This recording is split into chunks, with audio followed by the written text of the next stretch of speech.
What's up guys, Godzilla 25 again. We are going to be reacting to the Godzilla Genus Explained. I think I pronounced it right. Yes, and this video was made by Goji Center, so go subscribe to him. So this is going to be cool guys. So before we start, I just want to thank you guys all for your support, because we just reached 400 subscribers. Yes. Thank you guys for all of your support. And this is awesome, 400 subscribers, and I just reached like 100 views on the Godzilla versus Axor, which is awesome. Man, thank you guys. Thank you guys for liking and subscribing to my channel and commenting below. And yes, it's really awesome. All of you guys are awesome and cool. So yeah.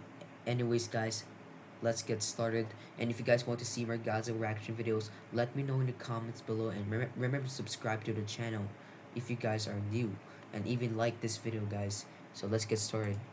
This skeleton you see right here has brought up many questions since it first appeared in the film Godzilla vs. Kong. And something else that captured everyone's attention was this creature. Now, what if we told you that both of these had something in common? That they were all part of the Godzilla genus. In the Monsterverse, we have been introduced to a few different Godzilla incarnations, relatives, and evolutionary offshoots. Let's begin with number 1, the Phytodons. These were originally referred to as scaly quadrupeds by the CG artists and were created to resemble Godzilla in some forms. How? During their creation, Adam Wingard suggested that these should have the scaly properties and some facial features of the Godzilla species. These artists went as far as giving these guys a spiky back. These small spikes resemble Godzilla's dorsal plates and could have been used as a warning signal to other species, or in some cases, monarch aircraft that get too close. In the official art book, we read that these guys are basically, and we quote, offshoots of the evolutionary branch that gave birth to the Godzilla species. That's right, folks. By definition, these guys could have been distant cousins or perhaps ancestors of the Gojira specimens we know today. How big were these? By comparing the rock critters to humans, and then comparing these height proportions to this particular creature and to Kong, it's possible that these guys could grow to a whopping 90 to 100 feet in height. Damn. Although these guys don't initially look that big, we can expect these giant lizards to be capable of mass destruction. Since they share similar corporal features as some of the larger lizards known today, we can assume that these were apt swimmers, capable of swimming at fast speeds, similar to our next kaiju, Godzilla. Yeah. We're going to go over to 2 members of the Godzillas that we know of, the G-Man and this guy, Dagon. Oh, I know Dagon. Or sometimes referred to as Dagon. 5146 Adam. Let's start with Dagon. Many people believe that Dagon was Godzilla's ancestor, but he really wouldn't be Godzilla's ancestor if he was around while Godzilla was alive. Let us explain. We know the G-Man was around for millions of years, but since the existence of Dagon was recorded in Phoenician records, it's clear that both of these were at some point alive at the same time. Phoenician civilization dates as far back as 1500 BC, which is only around a mere 3,500 years ago, meaning that there could have been many Godzilla specimens roaming around at some point. We will get to what happened to them later.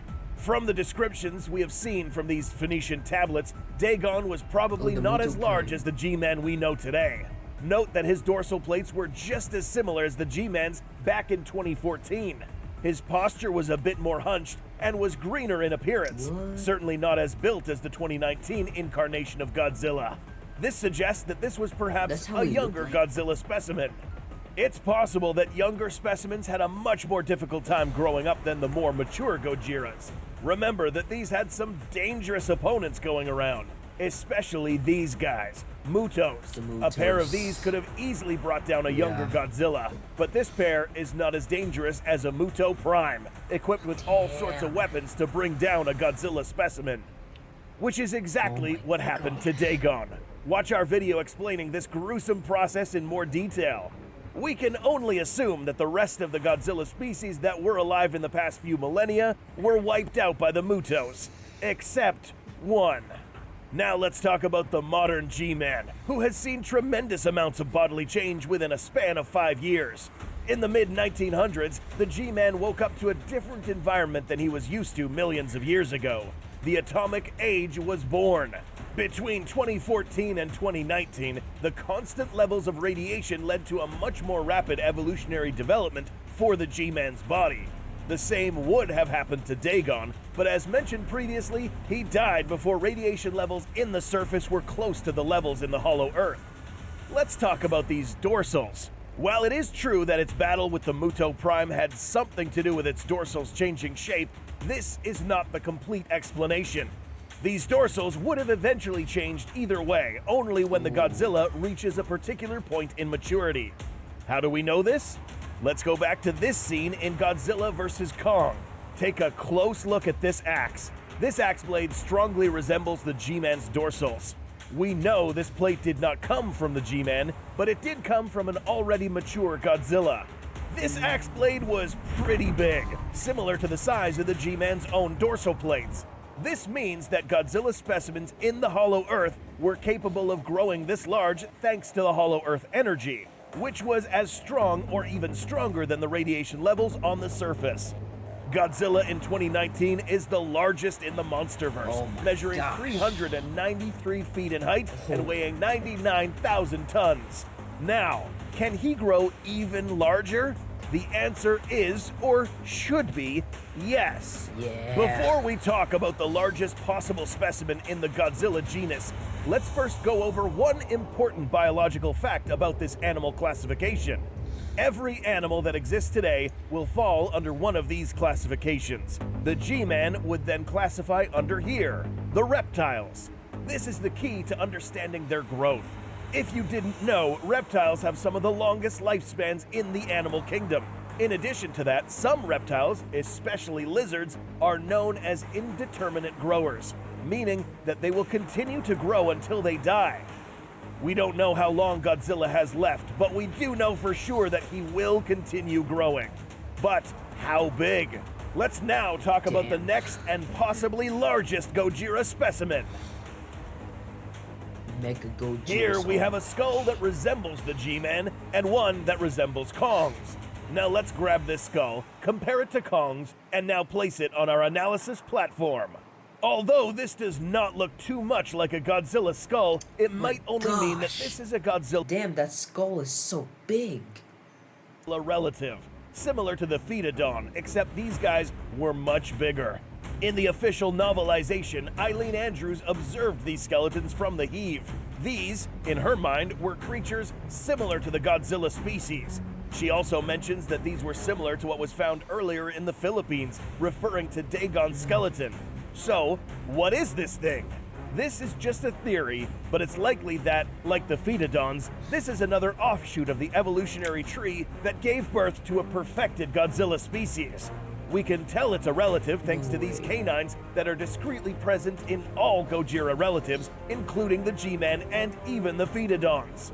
To find out how big this animal was, we need to know or make an educated guess on the corporal shape of this creature. Given that these animals would be simply massive, it's possible that these would probably also walk on all fours, but spend the other half of their time walking on their hind legs, almost like a hybrid of both. This animal would be slow but powerful, with similar features found in both the Godzillas and Pterodons. We will make a video later on exactly how this guy could have gotten killed. Did it have atomic breath capabilities? Probably not. An animal this large with atomic ray abilities would completely destroy this place in seconds. But it didn't, probably because it couldn't.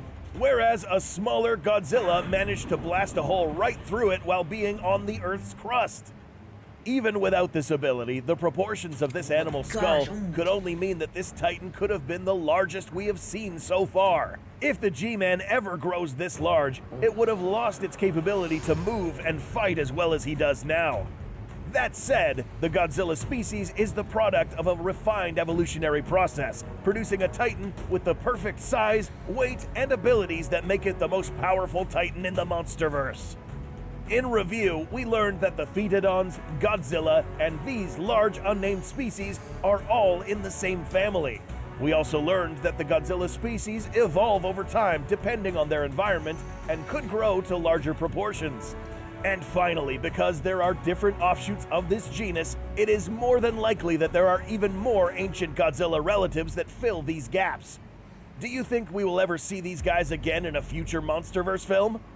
What do you think the Godzilla species will evolve into in the future? Let us know in the comments. Please support this channel by leaving a like and subscribing to this channel. Wow. So that's really nice. Damn. I want to see Dagon in the future monsters, guys. I mean, I want to see Dagon in action, in the movies and stuff. That's gonna be cool. And oh my gosh, that one big Godzilla, the Mega Godzilla, I think it's called. I forgot what it's called, but the Mega Godzilla, the huge Godzilla. Man, he's much bigger than Godzilla and Kong. Holy moly! Ah, and I want to see that Mega Godzilla in action in the movies, man. In the future MonsterVerse, maybe in Godzilla BC, guys. If MonsterVerse make Godzilla BC, that's gonna be cool. We will see Dagon, maybe. That's gonna be amazing.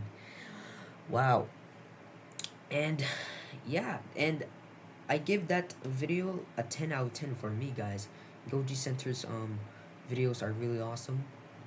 And yeah, and I subscribe to his channel too. So yeah, and I'm gonna be linking the video in the description so you guys can watch it. So I hope you guys enjoy this. Remember to subscribe and like all my videos and stay big G fans.